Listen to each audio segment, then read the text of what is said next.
লাঠি দিয়া নবীজি কাঁটা ঠিক করতেছে। যুবকদের জজবা একটু বেশি হয়, দেখবেন আলোচনা হইলে যুবকরা দাঁড়ায় স্লোগান দেয়, জজবা যেটার বেশি হয়ে যায়, পয়সা থাকতে পারে না, লাভ দিয়ে দাঁড়ায়। সাহাবীদের কাতারের ভেতরে এক যুবক জজবা থামাইতে পারে না, নবী কাতার করে আর ও দৌড়ে খালি সামনে চলে যায়। আল্লাহর রাসূল ওর জজবা নিয়ন্ত্রণ করার জন্য ওর পেটের ভেতরে লাঠি বসে ধরে এমনি পিছনে যায়, পেছনে যাও সাহাবী। পেটের ভেতরে লাঠি তারা গোতা দিয়ে তাকে সফে কাতারে সোজা করে আল্লাহর নবী দাঁড় করাইছে। সাহাবী বড় চালাক, সাহাবী তো সাহাবী, সাহাবীর ঈমান তো আলাদা ঈমান। সাহাবী বড় চালাক সাহাবী আল্লাহর রাসূলকে বলে, ওগো আল্লাহর নবী, লাঠির দ্বারা পেটে আঘাত করেছেন, আমি ব্যথা পেয়েছি। তার মানে ব্যথা পেয়েছি বলে বুঝাইতে চায় আপনি আমার পরে জুলুম করছেন, ব্যথা দিচ্ছেন। আল্লাহর রাসূল সাথে সাথে তার সামনে দাঁড়ায় গেছেন।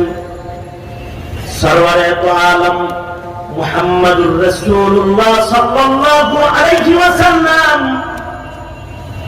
লাঠিটা সাহাবীর হাতে দিয়ে বলে, সাহাবীর লাঠিটা ধরো, তোমার গায়ে যেহেতু কাপড় নাই, দাঁড়াও আমি আমার গায়ের কাপড় খুলে নিই। আল্লাহর রাসূল নিজের কামিজকে খুলে ফেললেন, নিজের বুকের চাদরকে আল্লাহর রাসূল সরায় নিজের বুকটাকে পেটটাকে খালি করে দিলেন। আর সাহাবীকে বললেন, এই যে ধরো লাঠি, এই লাঠি দিয়া আমার পেটের ভেতরে তুমি অতটুকুন জোরে একটা ধাক্কা দাও, যতটুকুন জোরে আমি তোমাকে ধাক্কা দিয়েছি। সাহাবীকে আল্লাহর রাসূল হাতে দিয়ে দাঁড়ায়া আবেদন করে, ধাক্কা দে, কষ্ট পাইছো সেটা আজকে যুদ্ধের মাঠে বলছস, হাসরের মাঠে বলিস না। সাহাবী বড় চালাক সাহাবী হাতের লাঠি ছেড়ে দিয়ে নবীজির খালি গায়ের মধ্যে নিজের খালি গাটাকে জড়ায় ধরছে। জড়ায় ধরে বলে, সরকার গো, একটু পরে যুদ্ধ হবে, শহীদ হমু না গাজী হমু জানা নাই। ও আল্লাহর নবী, আমার বড় ডর, এই কারণে নিজের দেহের চামড়া পারে রহমাতুল আলামিন নবীর গায়ের চামড়ার সাথে একটু ঘুষা রাখলাম। গুনাহগারের চামড়া খুলে খুলে আল্লাহ তাআলা আযাব দান করবে। আমার সাইয়্যিদ সরকার সরদার মুহাম্মাদুর রাসূলুল্লাহ সাল্লাল্লাহু আলাইহি ওয়াসাল্লামের গায়ের চামড়ার সাথে নিজের বদনটাকে একটু ঘষা রাখলাম। রহমাতুল লিল আলামিন সাইয়্যিদুল মুরসালিন মুহাম্মাদুর রাসূলুল্লাহ সাল্লাল্লাহু আলাইহি ওয়াসাল্লামের গায়ের ছোঁয়ার বরকতে হয়তোবা মহান আল্লাহ আমার গায়ের চামড়ায় কোনো আযাব দিবে না। এই ঘোষা আর ছোঁয়াটা দেওয়ার জন্য একটু অভিনয় করেছি গো সরদার, কি প্রতিশোধ আপনার কাছ থেকে আমি নিব?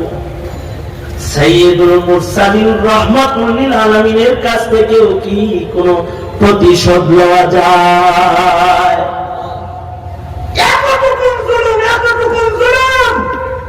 এটা জুলুমাতুল ইয়াউমাল কিয়ামা, ময়দানে মাহশারে হবে কালো চশমা।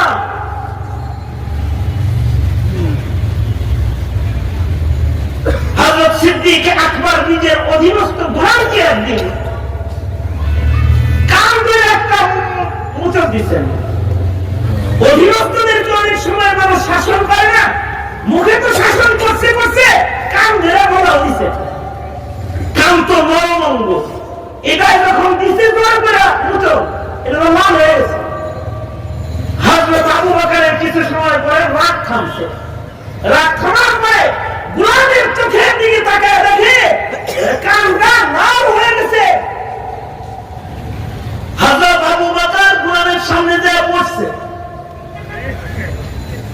মনিব এমনি বসেন কেন আমার কাছে? কয় কাজ আছে, কাজ আছে। পাশে হযরত ওমর দাঁড়ানো আছে। কি কাজ আছে? কতক্ষণ আগে রাত হইয়া তোমাকে মুখে শাসন করেছি, হাতেও শাসন করেছি, কান মুছা দিছি, কান গলা দিছি। এইটা না করে তোমাকে মুখের দ্বারা শাসন করলে তো পারতাম, হাত উঠাইলাম কেন? এই গোলাম, আমি যেমন তোমার একটা কান মোড়া দিছি, তুমি আমার একটা কান মোড়া দিয়ে দাও, যাতে করে ময়দানে মাশারে এটার বিচার না হয়, পেশাস হয়ে যাবে সমান সমান। গোলাম হতভম্ব সিদ্দিকে আকবরের দিকে তাকায় রয়েছে, কারণ সিদ্দিকে আকবর তো সাইয়্যিদুল মুরসালিন, নবীর সাথে নিসবতে ইত্তেহাদি। নবীজির রং যেমন আবু বকরের রং, তেমন নবীজির হুবহু অনুকরণকারীর নাম হলো হযরত আবু বকর। এই কারণেই কিন্তু আবু বকরকে আল্লাহর জান্নাতের আটো দরওয়াজা ডাকাডাকি করবে। আল্লাহর জান্নাতের আটো দরওয়াজা আবু বকরকে ডাকবে, কারণ নবীজির হুবহু ফটোকপি হলেন হযরত সিদ্দিক আকবর। নবীজি যেমন গোলামের হাতে ছড়ি উঠায় দেয়, আবু বকর ওরকম গোলামের হাত নিজের কানে উঠায় দিয়ে কয়েক মোড়া মারো। হযরত ওমর বলে, গোলাম দাঁড়িয়ে আছিস কেন? দাঁড়িয়ে আছিস কেন? বল না, আমি মাফ করে দিছি। আমিরুল মুমিনিন, তা বলতে পারছ না? গোলাম বলে, আমিরুল মুমিনিন, আমি মাফ করে দিয়েছি। এটা নিয়ে হাসরের ময়দানে কোনো সালিশ হবে না। তারপরে হযরত আবু বকর ক্ষান্ত হয়েছেন। তারপরে এতটুকুন জুলুম ইনসাফ থেকে এতটুকুন সরে দাঁড়াইতে আবু বকর ভয় পাইছেন। আর তুমি তোমার দম্ভ ক্ষমতা ব্যবহার করে যদি জমিনের উপরে মনে যা চায় তাই জুলুম কইরা যাও, মনে রাখবা মরতে হবে, কবরে যাইতে হবে, হাসরে আল্লাহর বিচারে আসামি হয়ে দাঁড়াইতে হবে। সাবধানতা অবলম্বন করা, ব্যক্তি জীবন, পারিবারিক জীবন, সামাজিক জীবন, রাষ্ট্র জীবন, কোন জায়গায় জুলুম থাকবে না, থাকবে ইনসাফ। কেউ যদি ইনসাফের নিয়ত করেন আজকে যে আজ থেকে আমি সবার সাথে ইনসাফ করব, তাহলে পুরস্কারটা কি পাবেন এটা শুনে যান, খালি নিয়ত করবেন। আর কেউ যদি নিয়ত করে থাকেন চান্স পাইলে তাইলে আপনার ক্ষতিটা কি হবে এটাও একটু শুনে যান। মানে অনেক সময় আছে না, জুলুম করতে পারে না কিন্তু নিয়ত করে জুলুমে, ঠিক মতো যদি পাইলে কত ধানে কত চাল দেখায় মতো, এরকম বলে না অনেক সময়, মনে মনে নিয়োগ করে কত ধানে কত চাল, চান্স পাইলে দেখায় দিব। এই যে এই নিয়োগ করে কত ধানে কত চাল বানানো, আর যে নিয়োগ করে আজ থেকে আল্লাহ আমি তোমার জমিনের মানুষের উপরে ইনসাফ করবো, ও আল্লাহ বিচারের দিনে আমার আখ্যায় দিব। এই ইনসাফের নিয়ত আর জুলুমের নিয়ত, জুলুমের নিয়তের ভয়াবহতা কি আর ইনসাফের নিয়তের পুরস্কারটা কি, তার মানে জুলুম কত বড় গুনাহ আর ইনসাফ কত বড় ইবাদত, এইটা আব্দুল্লাহ ইবনে আব্বাস রাদিয়াল্লাহু আনহুমার একটি রিওয়ায়াত দিয়ে আপনাদের সামনে পেশ করে আমার আলোচনার ইতি। শুআবুল ঈমানের ভেতরে ইমাম বাইহাকী রাহমাতুল্লাহি আলাইহি আব্দুল্লাহ ইবনে আব্বাসের একটি রিওয়ায়াত এনেছেন, তাওয়াজ্জুহ কামিল। এই রিওয়ায়াতটা শোনানোর জন্যই এই এতক্ষণ যা পড়ছি, এইটা হলো লাস্ট ফিনিশিং। এই কথাটা শোনানোর জন্য এত সময় কথা বলছি। দোয়া করে বলেন আবার ঘুমান নাই যদি রাত বাজে 11:30। আল্লাহু আকবার।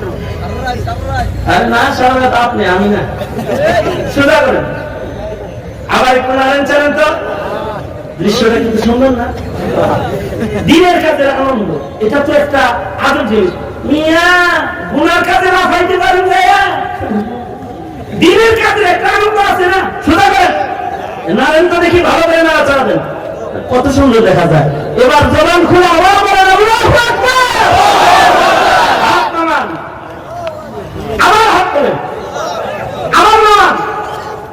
বসেন প্লিজ। কথাটা একটু মনোযোগ দিয়ে শোনেন। কোথায় আছে কথাটা? শুআবুল ঈমানে ইমাম বাইহাকী বর্ণনা করেছেন, riwayat তাকার আব্দুল্লাহ ইবনে আব্বাস রাদিয়াল্লাহু আনহুমা। এবার ছোট্ট করে একটা কথা,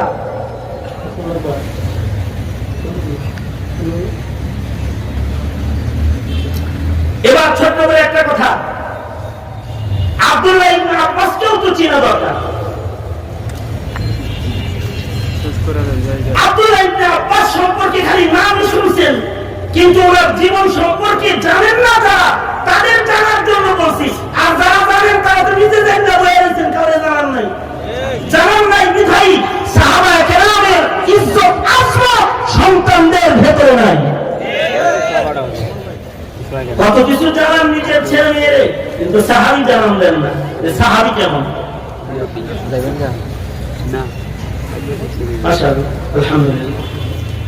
আব্দুল্লাহ ইবনে আব্বাস রাদিয়াল্লাহু আনহুমা, আব্দুল্লাহ ইবনে আব্বাস রাদিয়াল্লাহু আনহুমা বলেন, এমন সাহাবী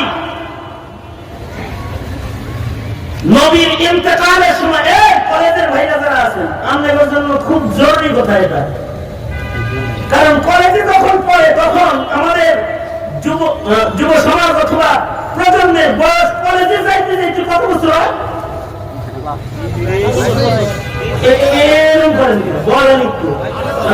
কলেজে যখন যায়, ইউনিভার্সিটি গেল, তখন তার বয়স কত হয়? 20, 22, 24, তাই না? এরকমই তো 19 এরকম। আচ্ছা, এই যে গেল কলেজে তখন বয়স হলো 20, 22, তখনও যদি কোনো অপরাধ করে আর বাবা মার কাছে যদি কেউ বিচার নিয়ে আসে, তখন বলে কি জানেন, বাচ্চা মানুষ থাকে, এত ধরেন না। কি আল্লাহের আল্লাহ, এর এই বাচ্চার বয়স হলো 5 বছর, এটারও বাচ্চা মানুষ বুঝে নেন। এই আল্লাহ করে করেই তো নিজের সন্তানকে অপরাধ করা শিখিয়েছেন, রাগ হওয়ার কিছু নাই। আর আব্দুল্লাহ ইবনে আব্বাস রাদিয়াল্লাহু আনহুমা যেদিন নবী ইন্তেকাল করেছেন, সেদিন ওনার বয়স হলো মাত্র 13 বছর। কত বছর? আওয়াজ করে বলেন, কত বছর বয়স?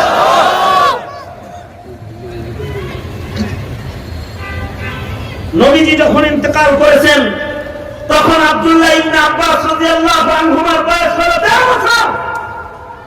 কিন্তু এই 13 বছর বয়সে উনি নিয়েছেনটা কি নবীর কাছ থেকে? ওনাকে বলা হয় রাইসুল মুফাসসিরিন, অর্থাৎ 1.25 লাখ সাহাবীর ভেতরে কোরআন ওনার মতো আর কেউ বুঝে নাই। জোরে বলেন সুবহানাল্লাহ। ওনার মতো কেউ কোরআন বুঝে নাই। উনি যতটা কোরআন বুঝেছে, ওনার মতো কোরআন বুঝনেওয়ালা 1.25 লাখ সাহাবীর ভিতরে কেউ নাই। কারণ যার হয় 9 বছরেই হয়, আর যার হয় না তার নাকি 90 বছরেও হয় না, লোকে বলে। ঠিক না রে, ঠিক, এটা আপনারা জানেন ভালো। কি বলেন? যার হয় তার নাকি 9 বছরেও হয়ে যায়। বুদ্ধি শুদ্ধি ভালো হইলে 9 বছরেই ভালো হয়। আর যেটা বুদ্ধি ভালো হয় না, ওটা ডক্টরেট ডিগ্রি নেওয়ার পরে বুদ্ধি ভালো হয় না। নবী রাসূল ছিল না, দিন ছিল না, ধর্ম ছিল না, ভালো হয় না। এই কারণে সন্তানদের বুদ্ধিমান দোয়া করা লাগে আল্লাহর কাছে। আব্দুল্লাহ ইবনে আব্বাস রাদিয়াল্লাহু আনহুমা 13 বছর বয়স। মা বোনেরা যারা আছেন তারা খেয়াল করে শুনেন, সন্তান আব্দুল্লাহ যখন বয়স 9 বছর, তখন মা আব্দুল্লাহকে বলে, এ আব্দুল্লাহ, তুমি এখানে কেন? নবীর ঘরে থাকতে পারো না? মানে খারাপ ঘর, নবীর বাড়ি যাইতে পারো একটু? নবীর সাথে রাত্রে থাকতে পারো না? নবীকে পাহারা দিতে পারো না? নবীজি রাতের বেলায় কি করে একটু দেখতে পারো না? রাত মুমিনের কেমন কাটবে একটু শিখতে পারো না? কত সুন্দর কথা মায়ের পক্ষ থেকে সন্তানের জন্য। আব্দুল্লাহ ইবনে আব্বাস বলেন, মার এই কথা শুনে আমি খারাপ হয়ে গেছি।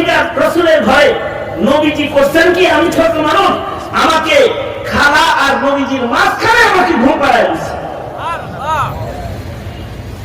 আল্লাহর রাসূল আমাকে ঘুম পাড়ানোর জন্য আমার চোখে হাত দিয়ে রাখছে, উনি বলেন।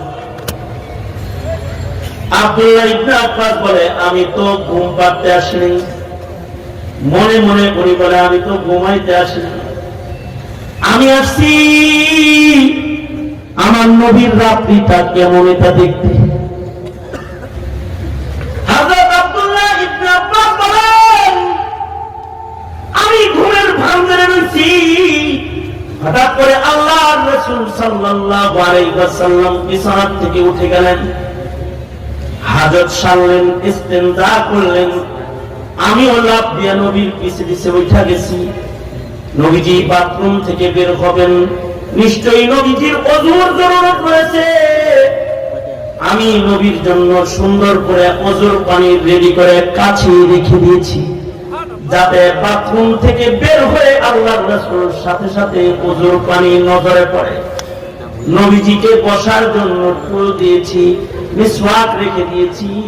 আল্লাহর রাসূল তাহাজ্জুদের ওযু করেছেন। ওযু করে নবীজি খুশি হয়ে গেছেন। উম্মুল মুমিনিনকে বলে, এত সুন্দর ওযুর পানি কে রেডি করলো? উম্মুল মুমিনিন বলে, আপনার ভাই আব্বাস, আব্দুল্লাহ ইবনে আব্বাস ছাড়া আর কে আছে আমাদের ঘরে? আল্লাহর রাসূল বললেন, আব্দুল্লাহ কোথায়? কোথাও আছে, ডাক দেন, ধরে পেয়ে যাবেন। আব্দুল্লাহ ইবনে আব্বাসকে ডাক দিলেন আল্লাহর রাসূল। আব্দুল্লাহ কই? আব্দুল্লাহ দৌড়ে চলে আসছেন, এসে বলে, কই গিয়েছিলে, কোথায় ছিলে? কয়, রাসূল ঘরের বাইরে গিয়েছেন ইস্তেনজা করতে। আল্লাহর রাসূল ঘরের বাইরে এসেছেন, আমি নবীজির বাহির পাশটা পাহারা দিতেছি, কোন দুশমন নিয়ে আবার আল্লাহর রাসূলের উপরে আক্রমণ না করে। এই ওযুর পানি কে রেডি করেছে? আমি রেডি করেছি। আল্লাহর রাসূল বলেন, আব্দুল্লাহ তুমি এত খেদমত, এত সতর্কতা এই বয়সে তোমার, আমার দিল খুশ হয়ে গেছে। আসো আসো, আমার বুকে আসো। আল্লাহর রাসূল আব্দুল্লাহ ইবনে আব্বাসকে বুকে লইয়া দোয়া করলেন, আল্লাহুম্মা ফাক্কিহহু ফিদ্দীন ওয়া আল্লিমহুল কিতাব ওয়াল হিকমা। ও আল্লাহ, তুমি আমার আব্দুল্লাহ কি কোরআন হাদিসের সর্বোচ্চ ইলমটা দান করো।